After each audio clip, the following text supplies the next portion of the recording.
Welcome everybody. Let me introduce you to Petrus. He will give a talk about amateur radio and the fascination of it, and also warning you for going down this rabbit hole and also promoting it a little bit because it's an ancient hobby but still on the line. And give him a warm welcome and applause.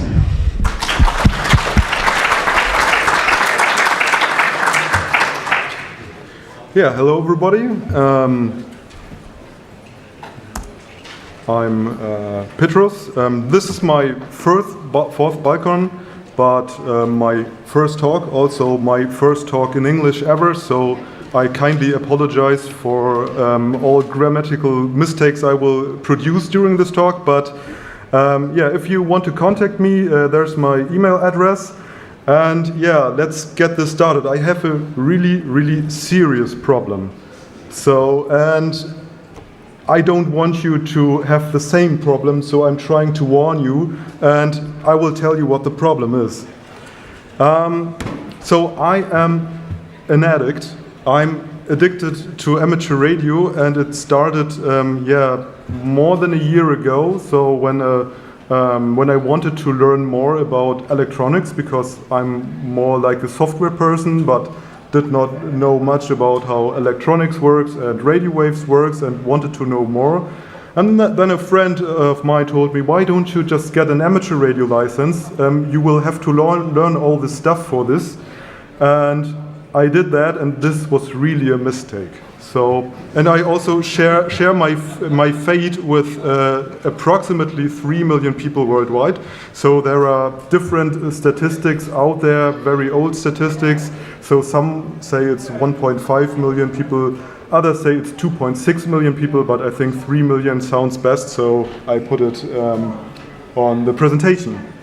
And yeah, what's the actual problem? The actual problem is I just only have one hobby right now. So before that I had lots of other technical hobbies, but now I just have one hobby. And this is because amateur radio is like the mother of hobbies. So if you are into 3D printing, there's so much 3D printing stuff you can do for amateur radio. If you're a software guy and like to code, there is so much open source software projects you can contribute to in amateur radio. And of course, if you're an electronics person, there is so much stuff you can do with amateur radio. So all the hobbies you might have as a hacker will just vanish into amateur radio, because if you see something interesting on you will be like, oh, maybe I can use this in amateur radio. So this is the big risk over here. But just let's get me started. What the fuck is amateur radio? So lots of people, or some people who don't know about amateur radio will think it's what the truckers do, right? And it's not exactly the same. So it should not be confused with free-for-all radio services, like, for example, CB radio, citizen band. That's what the truck drivers actually are using. Or PMR, it's those small walkie-talkies on the 70 centimeter band you can use all over Europe. Or, I don't know, KDR, LPD, Freenet, those are local radio applications anyone can use in certain countries. And it's not that far away from amateur radio, but it's just a fraction of the things you can actually do in amateur radio. So yeah, there are actually radio amateurs who are still using CB radio or using PMR radios to communicate with their friends. So it's not that amateur radio people don't like those free-for-all services or vice versa. And yeah, the major difference is that you have a broad range of frequency and modes. So you can use way more power. And what's really interesting, you can use DIY radios and antennas. So building your own equipment is not allowed in those free-for-all radio services. You have to use certified radios for that, but in amateur radio you can just build your own stuff and just try it out. And it's non-commercial and it's open, and you need a license to transmit. And this is something I think some of us, or especially hackers, wouldn't really like that you actually need a license to transmit when you want to participate in this hobby. So, yes, it actually depends on the country you are living in, but you will have to take an exam, and you have to take it at a club. So there are some countries like the United States where the FCC has outsourced it to an amateur radio club. There are countries like, I don't know, Great Britain or Germany, where an official authority will take your exam to get your license. And this is actually really bad for a hobby, because just to get started with that hobby, you have to invest time and you have to invest money.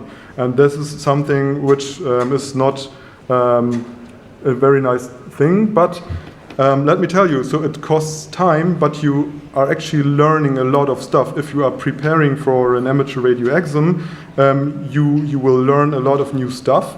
And if you already know that stuff, you won't need that much time. So there is no reason not to prepare for an amateur radio exam, right? That's the addict speaking of me.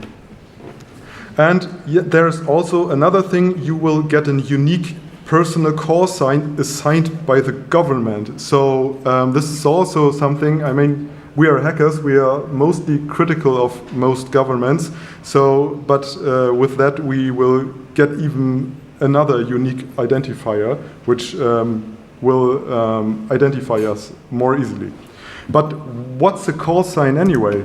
So this is the call sign of a local club here in Novi Sad. So they are great guys. Greetings to them, as if somebody is watching from them. And this is how an amateur radio call sign looks like. So the prefix is depending on the country. So Yankee Uniform and also Yankee Tango are the prefixes for Serbia. Then you have a number, and you have this suffix, which is consisting of at least one letter. There are some exceptions to the rule. So there was a call sign that was Juliet Yankee 1, that was the king of Jordan. I mean, he's the king, so those rules maybe don't apply to him. But most of the time, amateur radio call signs look like this. So, what's my call sign? So a year ago I also gave a talk about amateur radio, and I did a big mistake. I looked at the YouTube comments.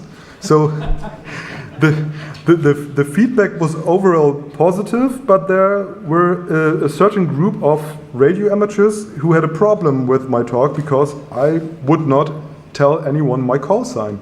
So if you look at those comments, they are like, well, it's ridiculous. Why is he not telling his call sign? So I have no problem telling my call sign face to face. So because why not? But I just personally, I think it's personal preference. I just don't want to have it on the internet, and people will have different reasons for that. And I think hackers will understand why they maybe don't want to do it. But so there are some people in amateur radio who never heard about OPSEC or something like this, and just don't really care and don't get it if you don't want to give all that information. So yeah, the call sign the government is issuing you is tied to your real name, but it's not only the government knowing that this call sign is tied to you. There are lots of countries who have registers online where you can look up the names and addresses of radio amateurs. So for example, in the United States, there is an online portal from the FCC, and you just can put in a random American call sign, and you can find out where this person lives and what's the name is, if they did not use a PO box. So there's a hack you can use. And in other countries, for example in Germany, you just can opt out of having your address published, so then people can just look up your call sign and just find out your real name, but yeah, just your real name. So it's It's something I really had to get used to when I went into this hobby, and I think it's something which holds some of us hackers really back getting into this hobby. And yeah, just look at this picture. It's a screenshot from aprs.fi. There is a amateur radio mode or digital mode which is called APRS. You can beacon messages with it, and you can also beacon your current location. And there are also radio amateurs who are just beaconing their location where they are. So they don't even care that they are basically just publishing where they are currently are with their real name. So you don't have to do this, but yeah, I just find it interesting because from a hacker's perspective, it's maybe a crazy thing to do, right? And there's also one thing in amateur radio: you always have to identify yourself when you are transmitting. Whatever you are transmitting, even in digital modes, or if you are transmitting an image or something like that, you have to put your call sign into the image that everybody will know that you are the one transmitting this. But this is also a good thing. So you have to identify yourself whenever you transmit is also a good thing, because amateur radio is open and it's for experimentation. So, and if you are testing an antenna and make a contact with someone, it makes a difference if it's just another, I don't know, station from France or Italy, or it's a station from Japan or Australia. So it's good to know actually who you are talking with. And there's also something with it. It gives identity to radio amateurs. So most radio amateurs own, I don't know, hats, T-shirts, patches with a call sign all over it. It really is something giving you identity inside the community. So I kind of understand those YouTube comments that they are, why isn't he just saying it's call sign? It's normal to us. So and it's also a great thing. So when radio amateurs are meeting for the first time, the first question will be, what's your call sign, right? And also memorizing those ITU prefixes is fun and useful. So I showed you that Yankee uniform call sign for Serbia, and if you look at, for example, the call signs from ships, if you are looking at AIS data, you will find those ITU prefixes again, and also the call sign prefixes of airlines are very similar to those ITU prefixes. So if you are memorizing those ITU prefixes, and you will definitely do if you are getting into the hobby, you can use this knowledge also for other stuff. It's just an interesting fact that you know that. So yeah, as I already said, we are hackers and we are a little bit critical of the government, but in amateur radio, things are a little bit different. So the government is actually your friend from time to time. So it heavily depends.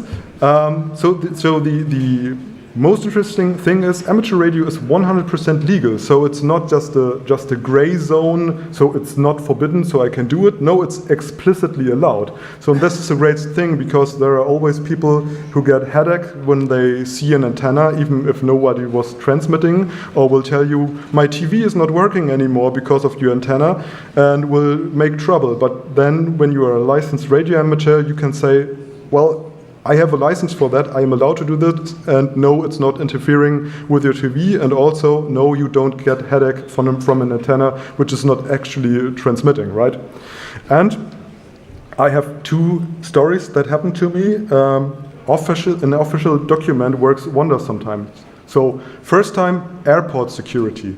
So, when I travel to BalCCon, for example, or another place, and I have a lot of technical looking stuff in my backpack, I don't know, raw PCBs and my transceiver and all this stuff, airport security will fish me out and want to talk with me about the stuff in my backpack. And I had a really problem at the at my local airport, they were like, oh, this is just too much. I have never seen things like this. I will get the police. So then airport police came to the scene, and they were like, okay, what is this bullshit? What are you having in your backpack? And I was like, well, I'm a licensed radio amateur. Do you want to see my license? And they did not know what amateur radio is, but then I pulled out my license, which has the coat of arms of Germany on it, and someone has signed it, and there's a big stamp, and it's just an official document. And at the moment the police officer saw this document, you really could see how the facial expression went to a friendlier face, and he was like, okay, fine, it's just, okay. I don't think he knew what this thing actually is, but if you have this document, it's somehow a get out of jail for free card, because police officers won't know which is actually radio equipment or just anything else. And I also had a second encounter with the police when I was doing portable operations. So there must have been a person who gets headaches from antennas, I don't know, but someone called the cops on me, and it was the same thing. The cops were coming to me, and they were like, what are you doing? And I was like, oh, amateur radio, do you want to see my license? License, showed me that. And if you just show them your license, they will just go away. So it's magic, right? And also, the government is helping you against interference from third parties. So it actually depends on country to country. I've talked to radio amateurs from other countries. It's not actually the same every year.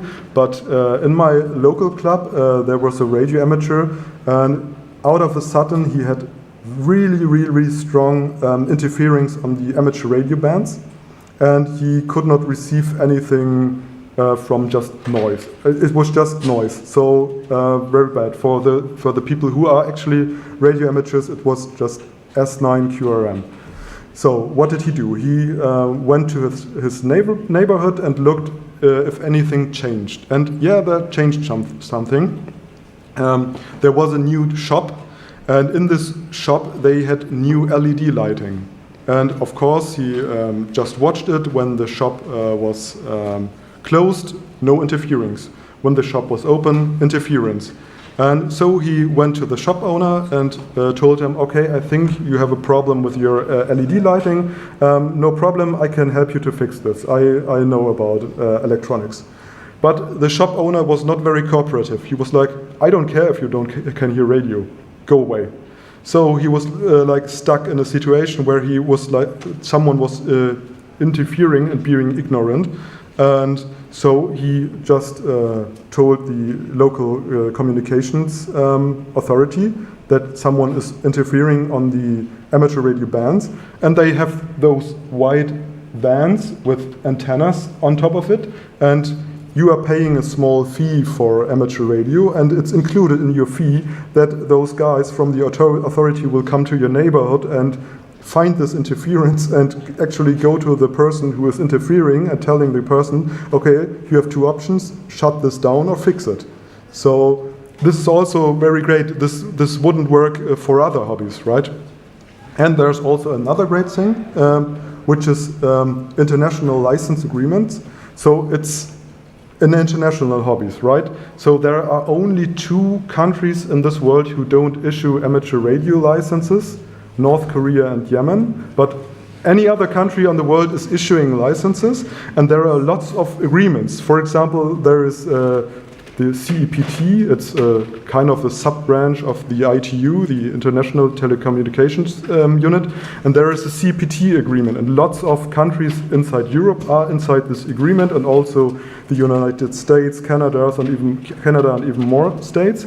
So I can use my local license over here in Serbia for 3 months if I'm here temporarily, and if I stay for longer in Serbia, I could use my local license to get a Serbian license. So this is also a very nice thing about amateur radio, that there's a lot of international agreement behind it. But there are also other strange things about amateur radio hackers might not really like. encryption is not allowed. So, yeah, no encrypted communication, so no private communication. So you don't actually use amateur radio for having private communications. You are always aware that someone else is just listening. But there are good reasons to this. So first of all, it has to stay open and non-commercial. And how can you tell if someone is not transmitting anything commercial if it's encrypted, right? And also, it's open for experiments. So people all around the world should be able to use it for their experiments. And if you are, I don't know, experimenting with a new mode or something, you have to publish something that people around the world are also able to decode the stuff you are transmitting, right?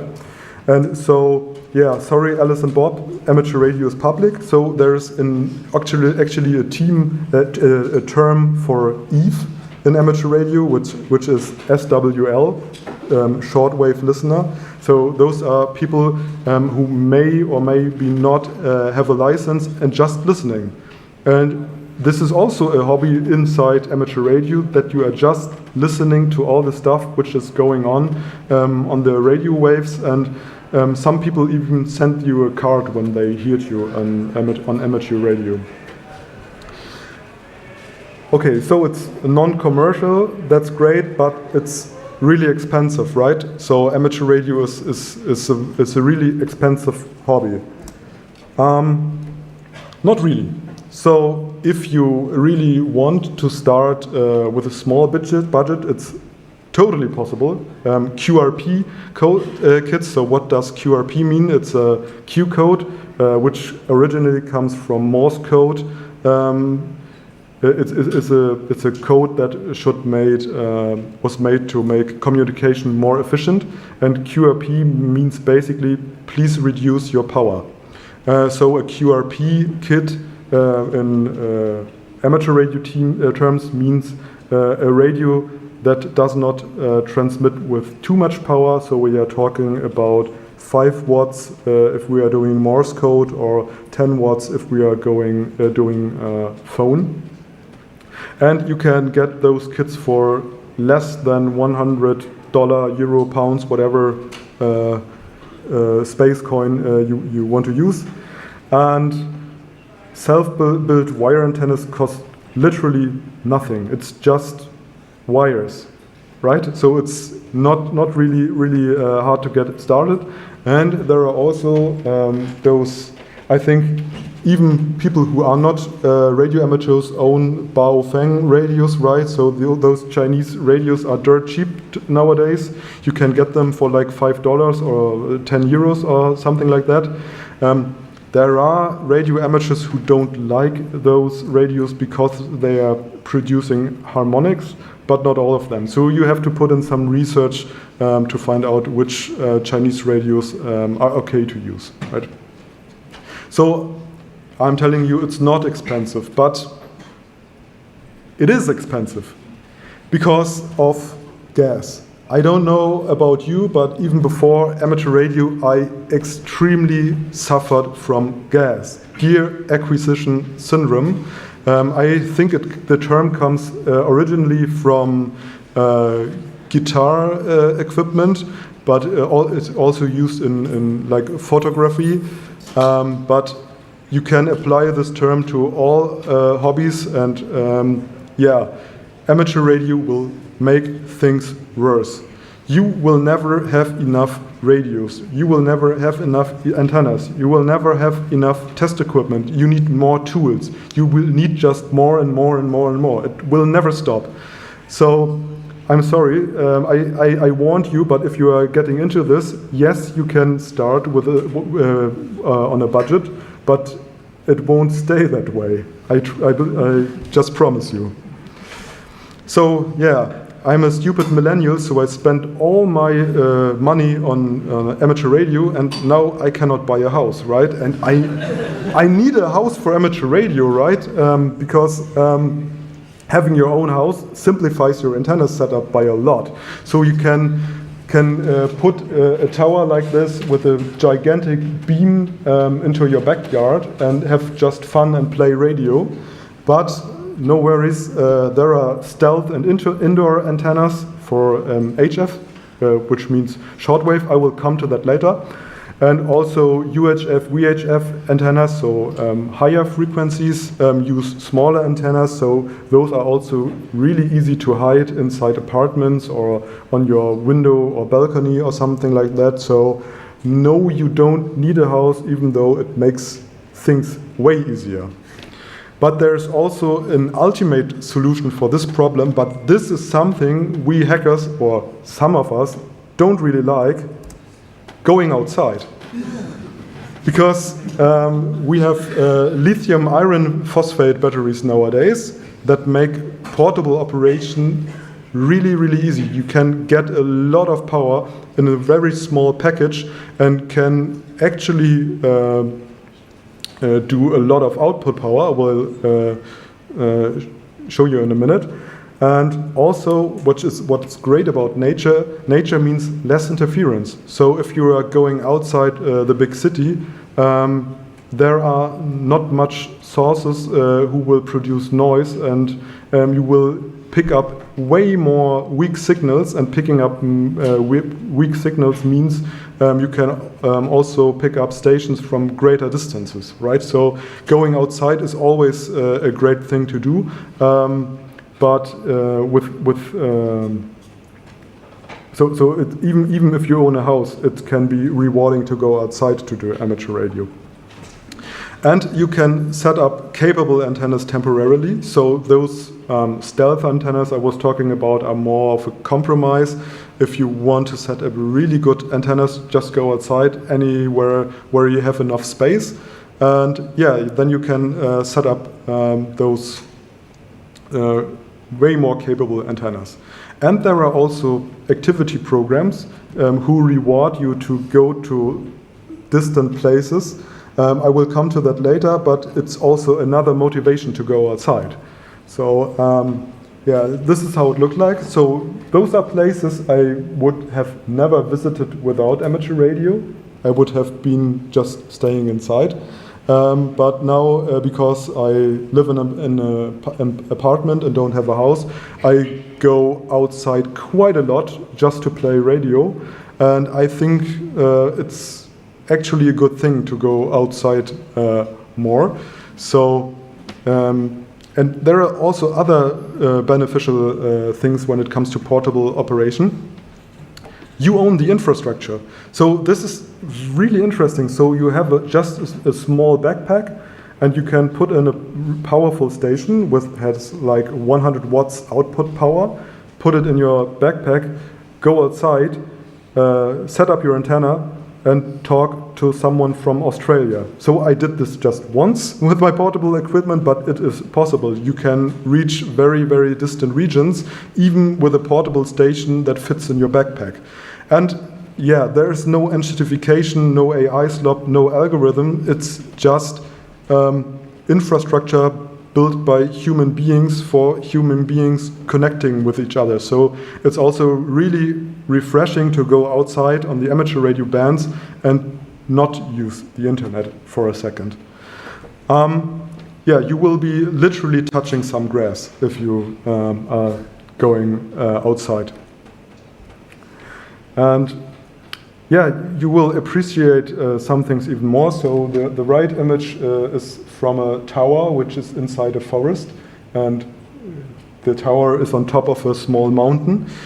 So you have a great view, but you have also very great propagation from that spot. So you can combine nice things with each other. Yeah, talking about infrastructure, there's also an important factor of amateur radio, which is emergency communication. So people were telling me, and I know there are lots of people who have this opinion, do I really need a license when shit hits the fan? For real, because when there's an emergency, laws don't really apply, so why would I need a license then? And there are people who are just buying amateur radio gear, just putting it in their closet, never use it and be like, yeah, when the day will come, I will be able to do some emergency communication. I don't think this will work out well, because you need practice. You need practice on how to use your equipment, you need practice on how to communicate on the bands with other people. I think when shit really hits the fan and you don't know how to operate, you won't be able to operate. So yeah, preparation is not a bad thing. So yeah, sometimes it attracts a special kind of people who are a little bit over the top, but they are a very small fraction, a very small minority.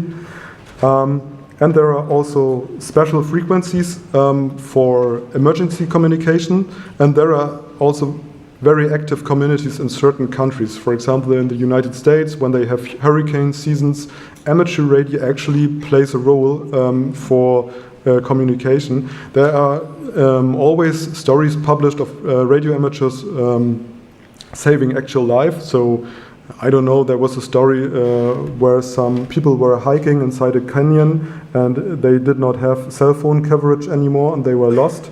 And then a radio amateur came by, and with his amateur radio he could contact other radio amateurs who called the emergency responders. And so yeah, it's a great thing to have, I think, but yeah, there are some doomsday prepper people, maybe, when it comes to emergency communication. Okay, but there's also another big thing, or a cliche, but maybe it's true. It's an old man's hobby. And I will tell you that it's true. So lots of radio amateurs are old white men. It's just how things are. But there are, so me personally, I did not encounter any gatekeepers whatsoever. Most of them are really, really happy if people are interested into amateur radio, and they really like to share their knowledge. So they are basically like us hackers. So you must imagine then when those guys were young, there were no things like internet and hacker spaces, but they were interested in electronics. So amateur radio was the thing to do if you were interested in electronics.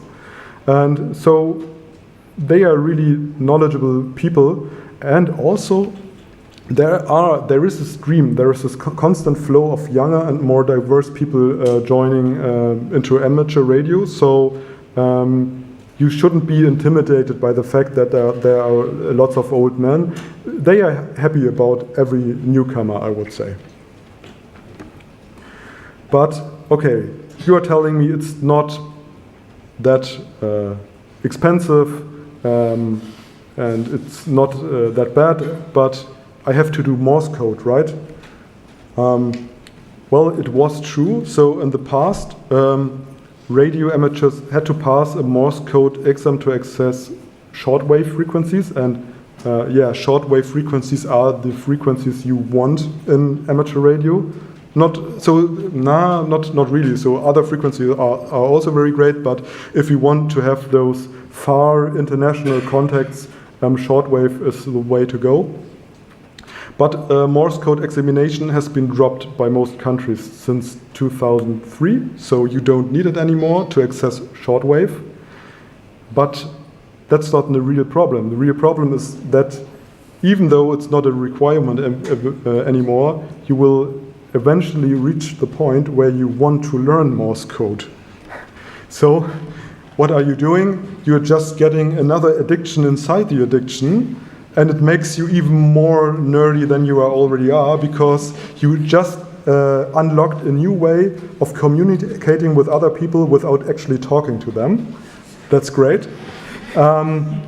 And of course, gas strikes again, because now you can buy a straight key. So maybe you start off with that classical straight key you see all in those movies, and you will be like, oh, maybe a pedal will be the next thing. And then you will be like, oh no, I need a bug. Oh no, I need a sideswiper. No, maybe straight keys are the way to go. I just need another straight key. And so on. You will have I don't know, collections like this. So yeah, you will burn a lot of money again. So I warned you, it will happen. But Morse code is not the only mode you can use in amateur radio. There are even more modes. So for example, you can use phone. So I think this is the classic mode most people will think about when they hear about amateur radio. So there are different kinds of modulations. On shortwave you do single sideband modulation, SSB. You can transmit images, so SSTV are, this is a really distorted SSTV image I received on the Congress. And you can use ATV amateur television, so you can actually live stream via amateur radio, and you can use fax if you are really old school or German, I don't know. And of course you can use text and data modes. FT8 is very popular, but there are also other modes you can use, and you can invent new modes. I mean, amateur radio is about experimentation, and it is completely legal to just invent your own mode and transmit it. You just, as I said, have to publish how others can decode it, but it's an open field for experimentation to implement and test your own modes. So historically, those shortwave frequencies I will talk just in a second about were considered useless. I think it was more than 100 years ago, so people were like, okay, those frequencies are useless. Amateur radios can play with it. And then radio amateurs made use of it, and then out of a sudden there was a big commercial interest in those frequencies. So amateur radio is always about progressing and implementing new technology, and even if you have old tech like Morse code, there's always something new and there's always something happening. Again, you can do your own stuff. So what is shortwave? So shortwave, also known as HF, high frequency, is about frequencies from 3 to 30 megahertz. So there are two ways of propagation. So you have that surface wave or ground wave, which will be interfered by obstacles, so it doesn't get that far. But the interesting part is that sky wave. So it reflects onto the ionosphere, is reflected by the Earth, and then is reflected again by the ionosphere and reflected from the Earth, and so on and so on. And so you can get around the world. You can get to Australia, and you have even very strange situations when you hear your own echo, because your signal has just traveled the whole world and gets back to you. So this is also really crazy stuff you can do. It all depends on the current state of the ionosphere. It's really dependent on the sun, because the sun is currently shooting UV and X-ray radiation onto the Earth and also into the ionosphere. And so it could be another talk, so I won't go into detail, but yeah, the sun has a big effect on radio propagation. So global connections are possible, and you can use a lot of output power. So I showed you those free-for-all radio services. I mean, it depends on the country, but I think on citizen band you can use output power like 4 watts, sometimes 12 watts. Those PMR radios use 0.5 watts output power, and if you have a license, you can really transmit with a lot of power, right? So for example, Serbia is one of those countries where even 1.5 kilowatt is allowed. I can tell you, you can reach any place, if you are lucky, you can reach any place in the world easily with 100 watts. So 1.5 kilowatts into a directional antenna will give you, I think, way better results, but you can use a lot of power. And that is also one of the reasons why you need a license, because you have to show authorities that you know what you are doing, and so yeah, some people you don't show that you know what you are doing. The government just has to think you know what you are doing, right? So this is just a screenshot from my logbook from last year. So this is the contacts I made in SSB, single sideband, so voice and Morse code telegraphy. So you can see I just have a portable station in my backpack. So all those contacts I made around the world were just made from that small station that fits into my backpack, right?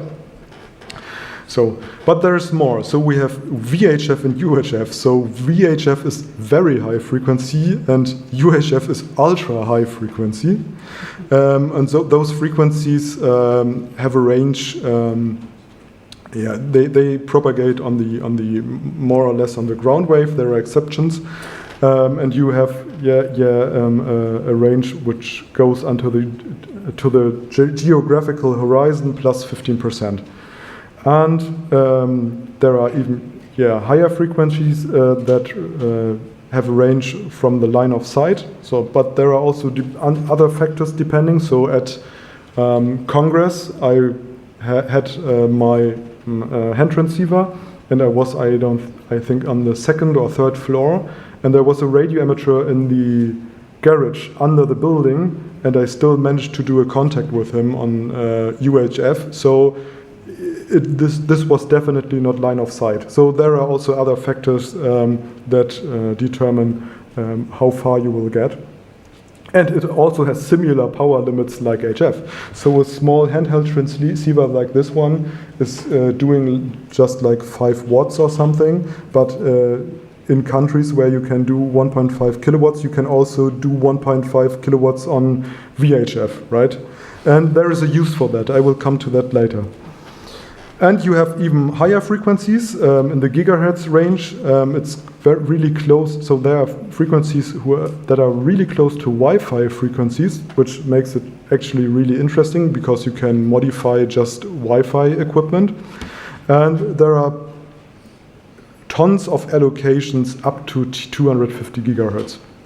So also a really big playground to experiment with stuff. And if you look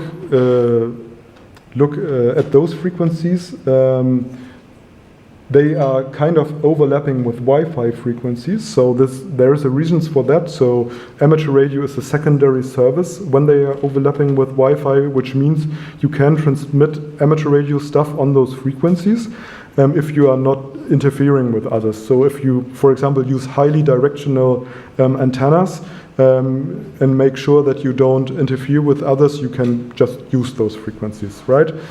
And if we have a look at Wi-Fi, so Wi-Fi has an output power somewhere between, it's milliwatts, like between 100 milliwatts to 250 milliwatts. It's still depending on the country.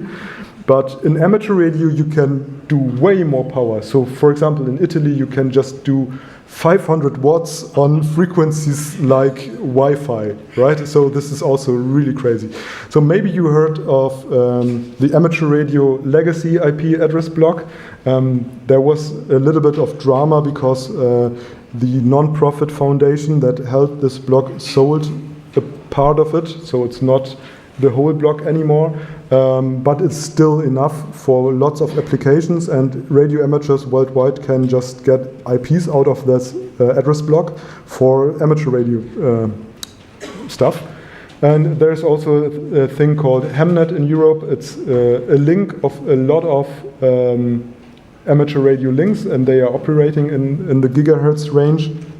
And they are basically building their own ham radio internet, which is also connected to the internet, right? So there's also a lot of stuff you can do and experiment with. Then you have repeaters. So this is also infrastructure operated by amateur radio amateurs for others, just free of charge. So they are doing duplex operation and transmitting and receiving on different frequencies. So you can use a handheld device and just talk with people all over your city and even further. So because it was horizon plus 15%. So if you are on a mountain or in a tower and you are talking to the repeater, you can reach people even far away with just a small handheld transceiver. So it's hard to say how far it can get because it really depends on the landscape. But if you are really lucky, you can easily get reaches like 50 kilometers just with a handheld receiver to the repeater and also back to another station which is also way in a distance like this. And there are almost repeaters worldwide. There is also a repeater in Novi Sad. I made contacts on this receiver already, so it works great. And if you want to know where those repeaters are, you can look up repeatermap.de or Repeater Book, which is an Android app you can get on F-Droid. And it's always one of the first things radio amateurs do when they are visiting a new city. They are looking, are there any repeaters? Maybe I can connect with the locals. But what if I told you that repeaters on a mountain are a little bit boring, and if you want repeaters on other places, for example in space? So there are geostationary and orbiting satellites for amateur radio, or there are amateur radio payloads on satellites which have another purpose. And currently there are like 50 to 100 active amateur radio satellites. Sometimes they stop working, then they start working again, so it's always an estimate. But you can look it up online because the community is very active and they are reporting if satellites don't work or are working. And there is even AR-ISS, so there is an amateur radio repeater on the ISS. I mean, the ISS is just a satellite as well. And sometimes when the astronauts on the ISS have free time, they are just going to talk with radio amateurs. And yeah, there's also AMSAT, which is a worldwide group that is focused on the development and construction of those satellites. So, but there's also a very big satellite going around Earth, which is the Moon. So there's also a thing called EME, Earth, Moon, Earth. So you are basically using the Moon as a reflector and send signals to the Moon, which are get reflected back to the Earth. And it is a very demanding part of the hobby, but it is also possible for smaller portable stations if the other station is a big gun like this. So this guy is definitely using legal limit output power, and if you have someone on the other side with a station like that, you can also make contacts when you own the smaller station. And there are also radio imagers who made EVE in 2009, which is Earth, Venus, Earth. So yeah, there are really crazy fields for experimentation. So then there are smaller, I would say, gamification hobbies inside amateur radio. So there are contests where you make as many contacts as possible within a specified period of time. And yeah, there are scoring systems and there are different classes. It's also great for small distance, it's for small stations to make contacts with stations really far away. So when I made my contact with Australia, it was a contest station, so it was also a big gun station with a really big antenna array and really a lot of output power. So I could work him with my very small station inside a park. Then there are awards, so you can earn awards by collecting confirmed radio connections. So you can submit an application and then you can get a piece of paper you can put on your walls.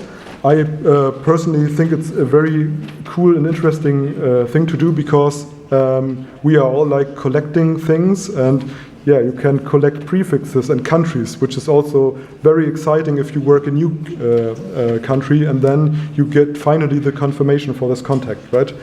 And I told you about activity programs. So activity programs work that way that special places have a reference. So maybe if you go to Congress, you have seen those weird guys with handheld transceivers in front of the toilets. They were doing TOTA, toilets on the air. And this is an activity program that takes part of at some hacker conferences.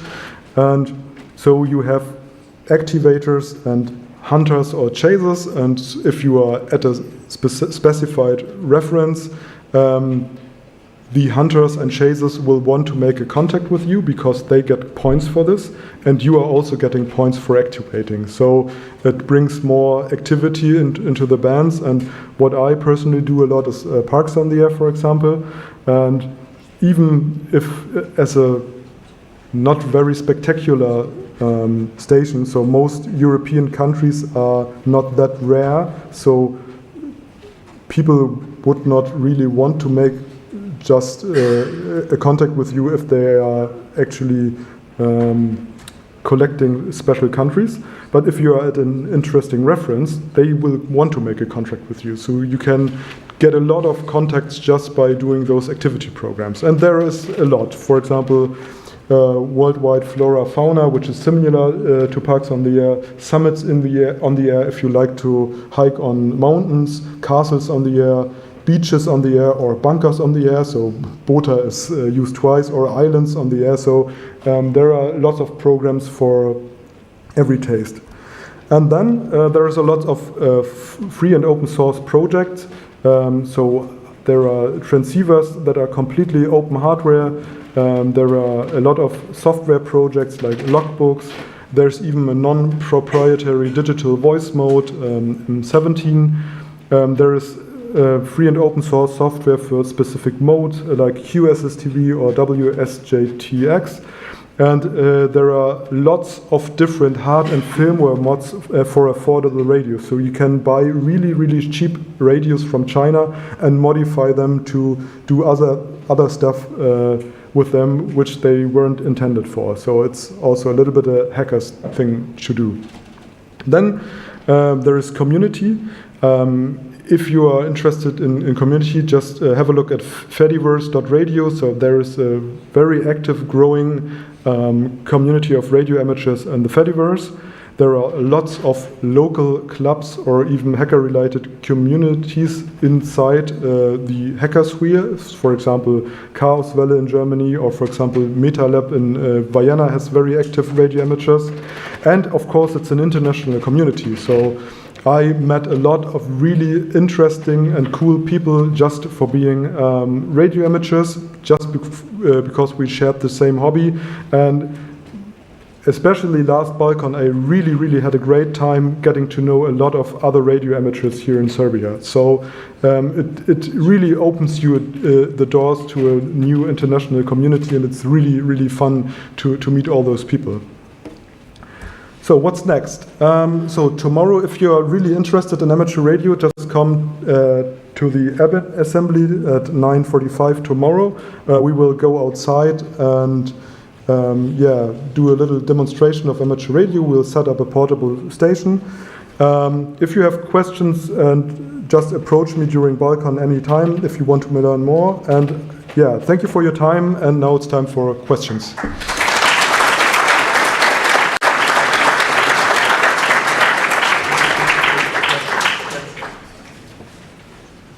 Do you have any questions over there?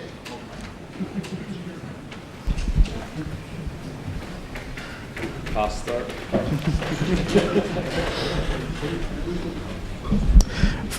Hello. First of all, congratulations for an extremely well and documented presentation and excellent delivery. I think, I like that a lot.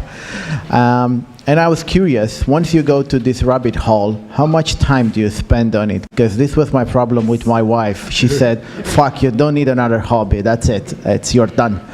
Yeah, so things were getting worse when I learned Morse code, because my girlfriend doesn't like the sounds of Morse code in addition to the time-consuming part of the hobby. I don't know. I don't know how to answer this question, because every free time I have just goes into amateur radio right now. Okay, so it's like a drug. Yeah, it's completely like a drug. Okay. I mean, I'll stay away from it, but with really, really good talk. Thank you. Just an addition, because you didn't point it out, with the emergency communication. In a lot of countries, this is in coordination with official or government organizations. So again, if you have a personal problem with that, might not be the ideal thing. Just as an add-on. Yeah, that's true. It's especially in the United States. It's really strongly tied to the government. Austrian as well. Austria as well. Nice. I did not know that. Any more? I don't mind. That's something Hey, thanks for the talk. So you mentioned that it's probably better to have a license, but like if you don't, you gotta work under the radar. But like for OPSEC reasons, is there a reason that you shouldn't continue being under the radar even if you have the license? Like use it only to tell the police to go away or something? So you mean you just obtain a license and don't use it? And if someone is asking questions, you will just pull out the license and be like, I can do this? Or what do you mean? I mean something like that, since you mentioned that it's a convenient thing to have so that you don't get in trouble. But like if you do want to stay anonymous, like So there are certain things you can do. So first of all, you can get a license. It depends on the country, but you can just get a license without getting a call sign. So then you can just use club stations, and then you are behind the club station call sign, but you still have the piece of paper that says you passed the license and you have a legitimate interest in it. But it also depends on the country. So for example, in Germany, you can opt out of that address sharing thing, and if you just don't get on the air, nobody will notice, and you will just have this paper with you just like you have your other personal documents, right? So I think this will work. Thanks.